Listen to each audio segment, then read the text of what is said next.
नमस्कार, सुदर्शन न्यूज में आपका स्वागत है। मैं हूं मुकेश कुमार और आज हमारे साथ बात करने के लिए मौजूद है आनंद मोहन सिंह।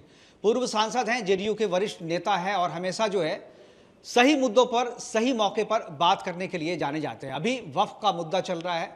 लोकसभा में पास होने के बाद कल देर रात राज्यसभा से भी वक्फ संशोधन बिल जो है पास हो गया। लेकिन बात सिर्फ बिल के संशोधन के पास होने या फेल होने का नहीं, बल्कि बात यह है कि इस बिल के समर्थन में और इस बिल के विरोध में जो बयानबाजी हो रही है वो किस हद तक हो रही है और किस तरीके से पर्सनल अटैक जो है इसके माध्यम से किया जा रहा है। मैं चर्चा कर रहा हूं पप्पू यादव की। पप्पू यादव ने जो बात की है, आनंद मोहन जी, स्वागत है आपका सबसे पहले। और आपके पुराने दोस्त भी हैं, आपके पुराने दुश्मन भी हैं और आपके पुराने जानकार भी हैं। पप्पू यादव सांसद हो गए हैं कांग्रेस से, लेकिन अभी जो वक्फ बिल पे उनका जो नया स्टेटमेंट आया है, उन्होंने जो जिस तरीके से पर्सनल होकर के राजाओं पे अटैक किया है, एक खास जाति वर्ग पे अटैक किया है और उन्होंने कहा है कि ये वक्फ जो है वो तो पुराने ज़माने से चलता रहा, राजा महाराजा भी करते रहे। तो उसके बाद से बिहार में माहौल राजनीतिक काफ़ी गर्म है और आपकी भी बहुत सारी प्रतिक्रिया है। मैं चाहूँगा कि आप अपनी प्रतिक्रिया हमारे दर्शकों से भी साझा करें। आप देखिए, जो भाषा है,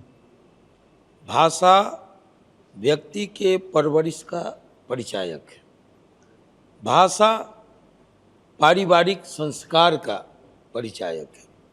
मैं समझता हूँ कि इसमें अब क्या कहा जाए, मैं व्यक्तिगत अटैक करना नहीं चाहता, लेकिन जिस भाषा का उपयोग किया गया, कहाँ देश की सबसे बड़ी पंचायत में जिसकी अपनी गरिमा होती है, तो ये गरिमा विहीन, ये गली की जो भाषा है, बिल्कुल गली कूचे की जो भाषा, गली कूचे की सड़क छाप भाषा, उसका इस्तेमाल एक माननीय के द्वारा किया जाए, ये बेहद खेदजनक है। मैं ऐसा मानता हूँ। दूसरी बात, आपने कुछ दशक या एकाध सैकड़ा वर्ष पहले की बात आपने की, कुछ दशक या कुछ सैकड़े वर्ष बिल्कुल की बात, पूर्व की बात आपने कही, जब अंग्रेज इस देश में आए। आपने कहा कि बाप की जमीन थी।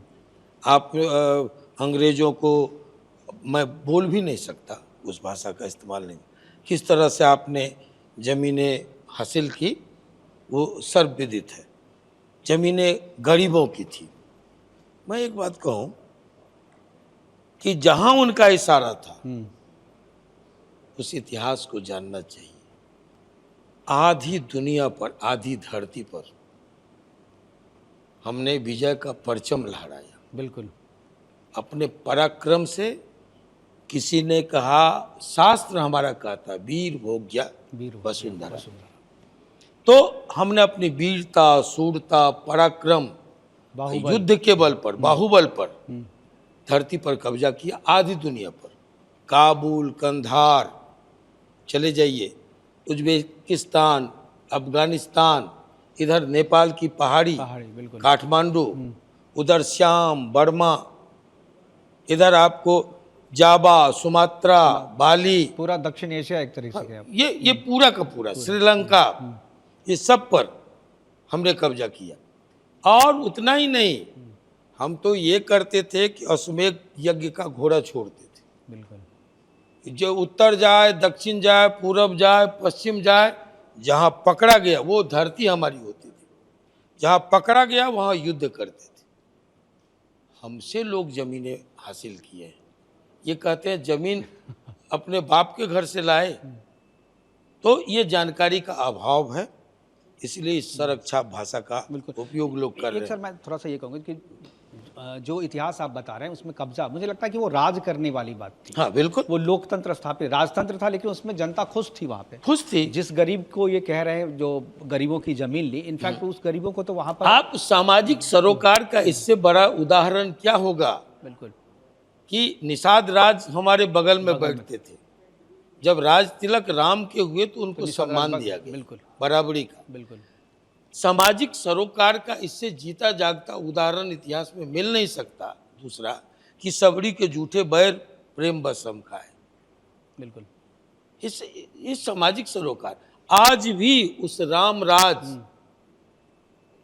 का कोई जोड़, कोई तोड़ नहीं मिला। डेमोक्रेसी के ज़माने में पूरी दुनिया में, चाहे कम्युनिज्म आया, चाहे सोशलिज्म आया, चाहे लोकतंत्र आया, रामराज की परिकल्पना आज भी दूसरे के पास नहीं है, अधूरी है। बिल्कुल। एक चीज़ आनंद मोहन जी मैं कहूँगा, जब डिबेट में देख रहा था 2 तारीख और 3 तारीख राज्यसभा लोकसभा दोनों में, जितने भी वक्ता आए थे वक्फ पे जो कह रहे थे पर्सनल अटैक और अपनी पर्सनल राजनीति या जो जिस क्षेत्र से आ रहे थे उस क्षेत्र की राजनीति को सेंटर में रख के कह रहे थे, मूल मुद्दे पे कोई नहीं कह रहे थे। क्या आपको लगता है ये एक बहाना लोगों को मिल गया है वक्फ, जिसके कारण जिसकी आड़ में जो है वो अपनी पर्सनल राजनीति? देखिए, एक बात मैं कहूँ, ये बहुत गलत हो रहा है। अब वक्त आ गया है जब सभापति जी उच्च सदन के, राज्यसभा के और माननीय लोकसभा के अध्यक्ष को सख्त कार्रवाई करनी पड़ेगी। अरे गहरे नत्थु खैरे जो भी आते हैं महापुरुषों पर कुछ बक के चला जाता है, गालियां देके। जिसको मर्जी होता है इतिहास पर टिप्पणी कर देता है, जो इतिहास का क ख ग घ नहीं जानता। इसके पहले ठाकुर का कुआं है, संदर्भ के बाहर स्त्री विमर्श पर बातें हो रही है, आप ठाकुर का कुआं लेके चले आए और आपने कहा कि ठाकुरों को मारो, ये तो सदन की सीढ़ी पर बैठा हुआ है, ये न्यायपालिका के दरवाजे पर बैठा हुआ है, ये खेतों पर कब्जा किया हुआ है, खलिहानों पर कब्जा किया हुआ है, इनको मारो। और वाल्मीकि, दलित साहित्यकार वाल्मीकि की कविता का उदाहरण दिया गया। मैं कहना चाहूंगा कि स्त्री विमर्श पर वाल्मीकि की और भी कविताएं हैं, बिल्कुल, जो सटीक बैठता था, लेकिन वहां वो चुप लगा गए और ठाकुर का कुआं लाया गया जानबूझ करके, हाँ, संदर्भ के बाहर जाकर। तो ये वाल्मीकि की कविता में कहीं नहीं है कि ठाकुरों को मारो, यहाँ बैठा वहां बैठा। चल, उसके बाद उनका संदर्भ भी कुछ है, जो कवि हैं उनका संदर्भ। उसके बाद देखिए अभी राणा सांगा पर सवाल उठाए गए, और राणा सांगा पर जो सवाल खड़े किए गए और जिस तरह की भाषा का इस्तेमाल हुआ, वो रामजी लाल सुमन जी जो चंद्रशेखर जी के शिष्य रहे हैं, हम लोग के मित्र रहे हैं, हमारे घर गए हैं, बिल्कुल, मैं व्यक्तिगत तौर पर उनको जानता हूँ, साहित्यकार है, कवि है, बिल्कुल। हाँ, तो उनकी ये भाषा नहीं हो सकती। तो आपको क्या लगता गद्दार वाली उनके मुंह में ये डाला गया है दलित बनाम ठाकुर कराने के लिए देश भर में। अब हम इसलिए कहते हैं स्पीकर और सभापति जी से कि कोई आकर के देश के माहौल को बिगाड़ जाता है, सामाजिक ताने बाने को छिन्न भिन्न कर जाता है अपने बयानों से, ये एक क्राइम है, बिल्कुल। और इतने बड़े क्राइम के लिए, अपराध के लिए दंड निर्धारित होना चाहिए, नहीं तो ये तो गाली गलौज का अड्डा हो जाएगा।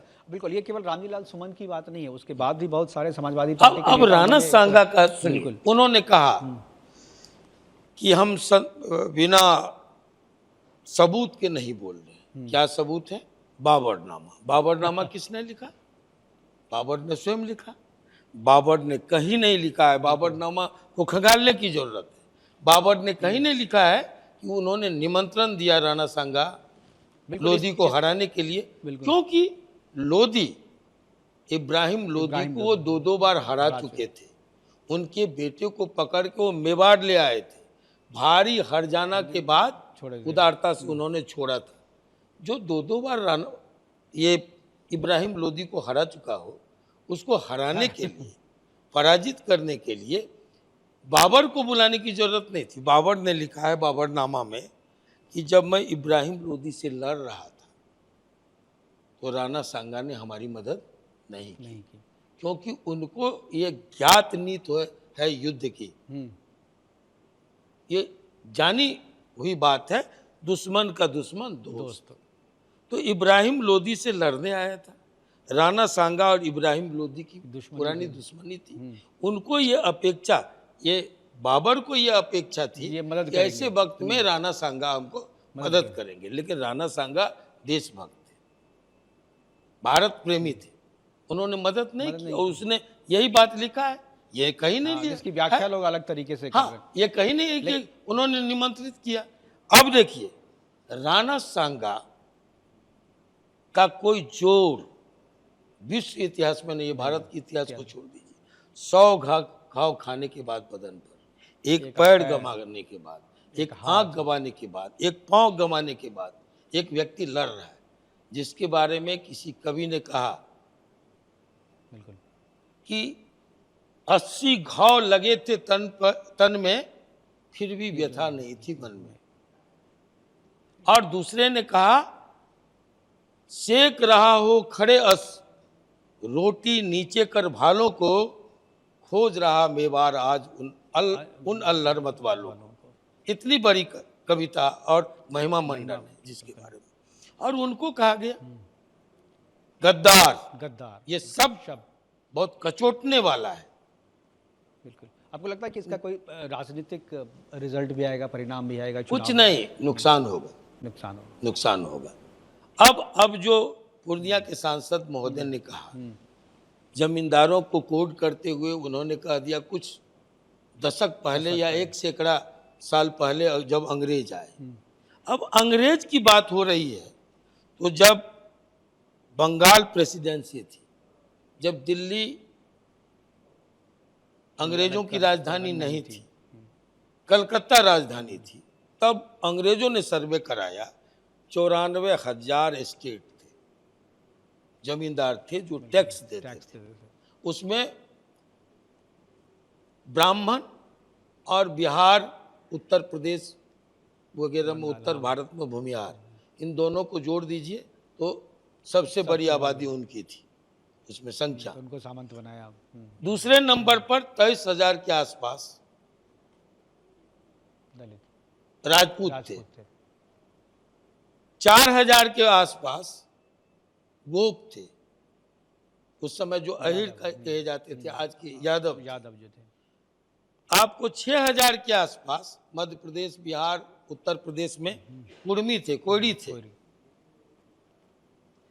मुसलमान थे। आपको देखिए कि रामपुर जाइए, नवाब कौन थे, हमारे यहाँ बख्तियारपुर आइए, नवाब कौन है? बिल्कुल। ऐसे सैकड़ों नवाब, हजारों नवाब, सैकड़ों नहीं, हजारों नवाब। आप हमारे बिहार में चलिए, हमारा जो शिवहर संसदीय क्षेत्र है, वो जो स्टेट है, वो भूमिहारों का स्टेट है। बगल का जो हमारे ही संसदीय क्षेत्र में रीगा है, वो भूमिहारों का स्टेट है। आप बेतिया, शिकारगंज, शिकारपुर जाइए तो वहाँ कायस्थ स्टेट है। आप चले आइए रानी पट्टी, मुरहो, जहाँ से वो आते हैं, वो यादवों का स्टेट है, जहाँ भूपेन बाबू जैसे स्वतंत्रता सेनानी और समाजवादी नेता पैदा हुए। आप चले आइए मुरहो, जहाँ से बीपी मंडल हुए, रासबिहारी मंडल हुए। मुरहो स्टेट यादवों का स्टेट है। बिल्कुल। आप चले आइए साहू पर्वता कहा जाता है इसलिए कि वो वैश्य का स्टेट है। आप चले आइए मुंगेर, जहाँ मेरी पढ़ाई लिखाई हुई है, RDN DJ कॉलेज उन्हीं के नाम पर है। राजा राधिका रमन प्रसाद, हाँ, diamond jubilee college, RDN DJ college, वहाँ के राजा तेली थे। आप अगर उसको अध्ययन कीजिए, जो बंगाल प्रेसिडेंसी का सर्वे है, तो उसमें जो आज के पासवान है, तब दुसाद कहे जाते थे, उनका 200 से ज्यादा स्टेट है। आप चले आइए रविदास जो चमार है, उसके 100 से ज्यादा स्टेट है। तो आप किनको गाली दे रहे हैं? आप तो टारगेट कर रहे हैं राजपूतों को, गालियां दे रहे हैं अपने पुरखों को। छोड़ दीजिए सबों की बात, खुर्दा का भी जिक्र है। बिल्कुल, हाँ, खुर्दा का जिक्र, मैं रिपोर्ट भेज दूंगा। खुर्दा का जिक्र है। आप कहते हैं 9,000 बीघा जमीन का मेरा दादा मालिक था, हम जमींदार थे। सुनते जाइए, उन्होंने कहा कि हम भी जमींदार थे, 9,000 बीघा जमीन हमारे दादाजी को था। मेरे दादाजी अपने खेत से शुरू करते थे बैलगाड़ी पर, और सैकड़ों किलोमीटर उस समय होता था अपने दुष्कर सड़क, वहाँ भागलपुर होता था हेडक्वार्टर हम लोगों का, डिस्ट्रिक्ट हेडक्वार्टर। अपने ही खेत से जाते थे, अपने ही खेत से आते थे, इतनी जमीनें थी। तो आप जो कह रहे हैं बहु बेटियों को भेज करके जमीनें इकट्ठा किया, किसका अनुभव बता रहे हैं? अपना अनुभव बता रहे हैं, किसको गाली दे रहे हैं? बिल्कुल, इन तमाम स्टेट को, इन तमाम जमींदारों को गाली दे रहे हैं। कौन बचा उसमें? कोई नहीं बचा, सब खुद को भी दे रहे हैं, खुद को भी दे रहे हैं। नमस्कार, प्रणाम। रामनवमी की ढेर सारी शुभकामनाएं। मैंने कल बक के सवाल पर बुद्ध की बात की, पहले वसुधैव कुटुंब की बात की, और फिर मैंने यह कहा कि अंग्रेज के समय कोई भी राजा महाराजाओं की बात में नहीं की। तो राजा महाराजाओं में न तो कोई जाति है, न धर्म है, न पप्पू है, न कोई और है। इसमें कुछ व्यक्ति को ठेस पहुंची तो हम क्षमा चाहते हैं। तो जब ये आपत्ति आपने जताई इस स्टेटमेंट के बाद से, तो मुझे जहाँ तक जानकारी है कि माफ़ी भी आपसे शायद उसने हाँ, मेरे यहाँ चलने के पूर्व हाँ मुझे जानकारी मिली, एक क्लिप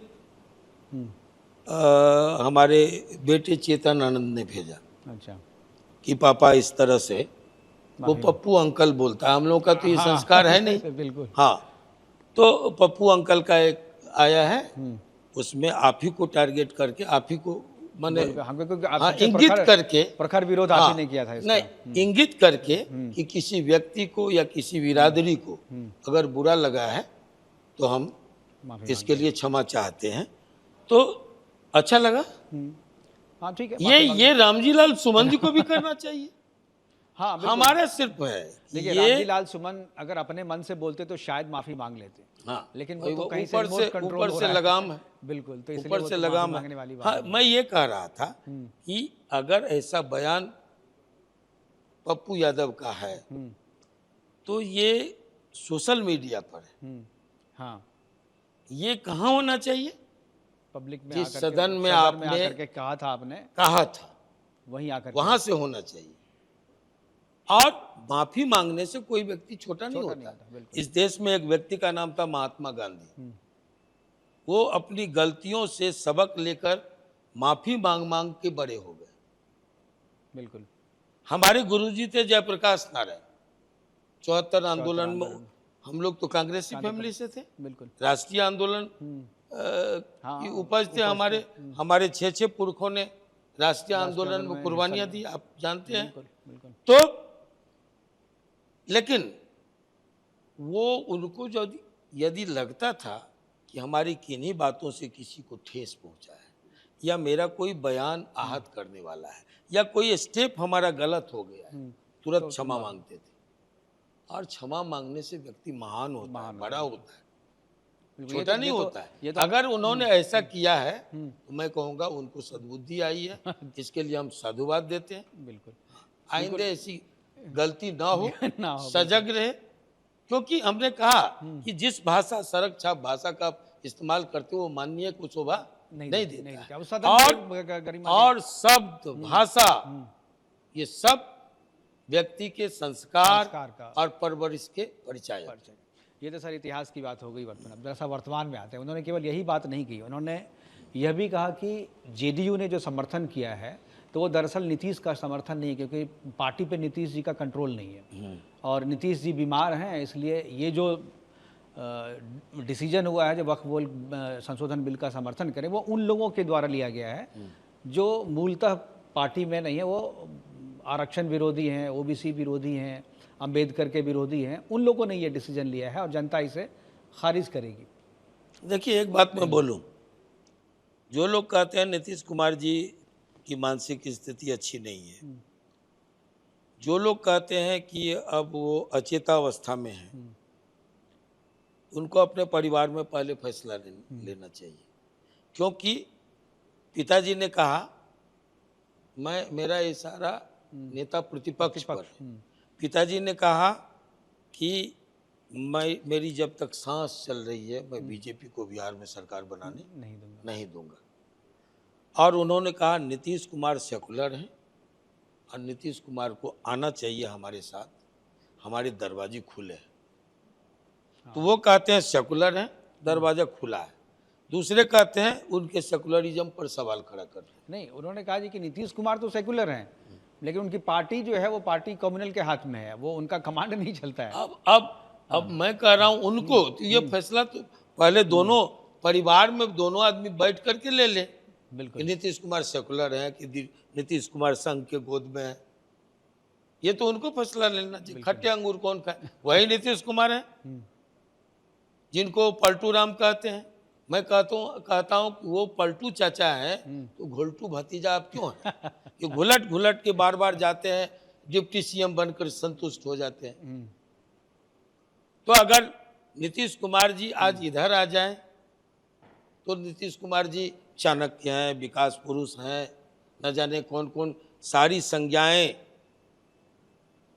व्याकरण के खत्म हो जाएं उनको विभूषित करने में, तो सारे विशेषण समाप्त हो जाए।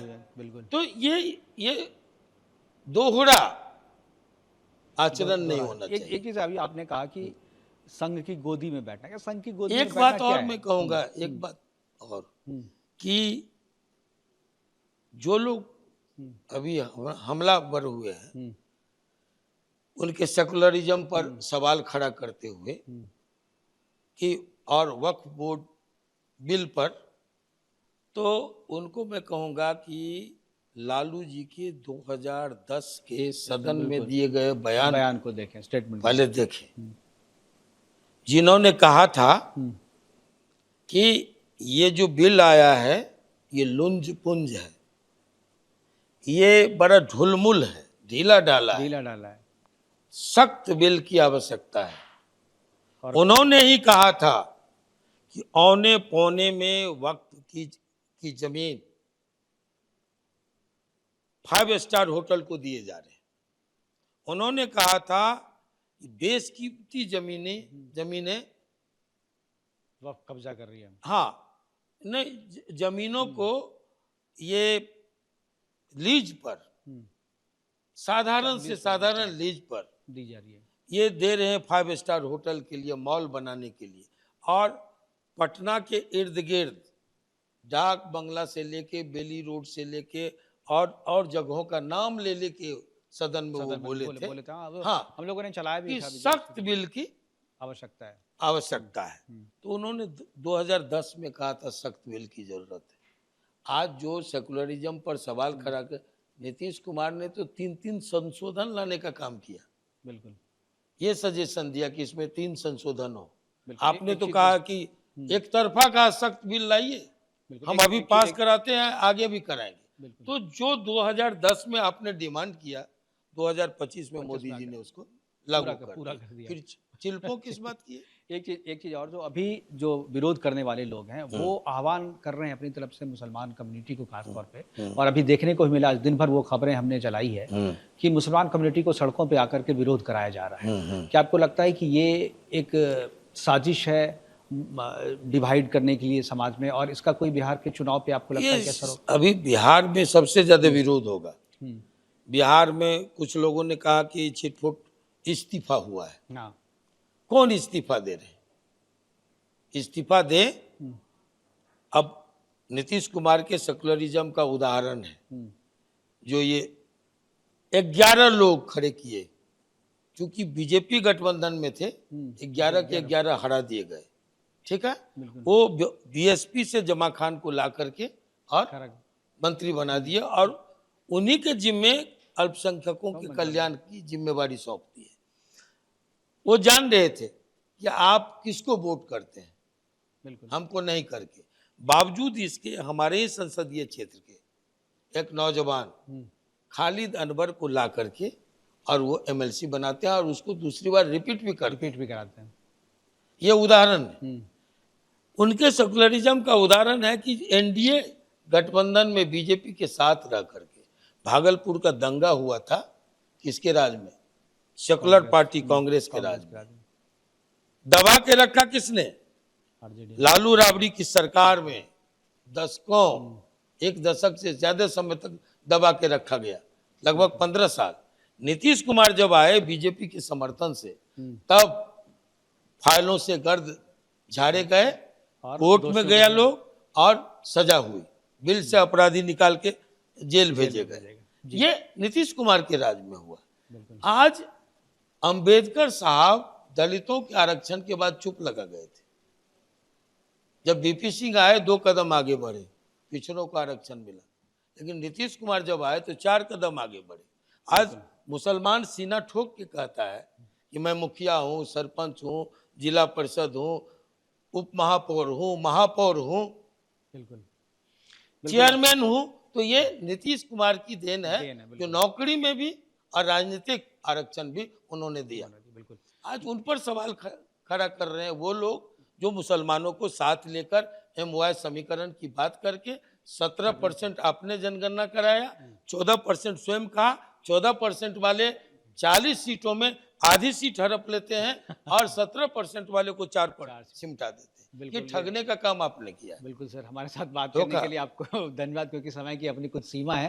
क्षमा मांगते हुए प्रोग्राम को खत्म करूंगा, और अब जो धन्यवाद, बात आपसे चली है, मुझे लगता है कि दिन भर भी बात करें तो वो खत्म नहीं होगी। जी, जी, फिलहाल हमारे साथ बात करने के लिए आनंद मोहन जी थे, और ये जो बात शुरू हुई थी वक्फ बिल संशोधन बिल के दौरान, चर्चा के दौरान लोकसभा में पप्पू यादव जी ने जो कहा था उसको लेकर के हुई थी, और बात करते करते ही उन्होंने माफ़ी भी मांग ली है। अब ये देखना है कि आनंद मोहन जी तो माफ़ी हो सकता है दे दें उनको, लेकिन जनता या जिस वर्ग को, खास वर्ग को टारगेट करके बोला गया था, वो वर्ग उन्हें माफ़ करता है या नहीं करता, ये उन पर डिपेंड करता है, क्योंकि सामने चुनाव है और चुनाव के नतीजे ये बता देंगे कि उनको माफ़ी मिली है या नहीं मिली। फिलहाल अभी के लिए इतना ही, दीजिए इजाज़त, नमस्कार।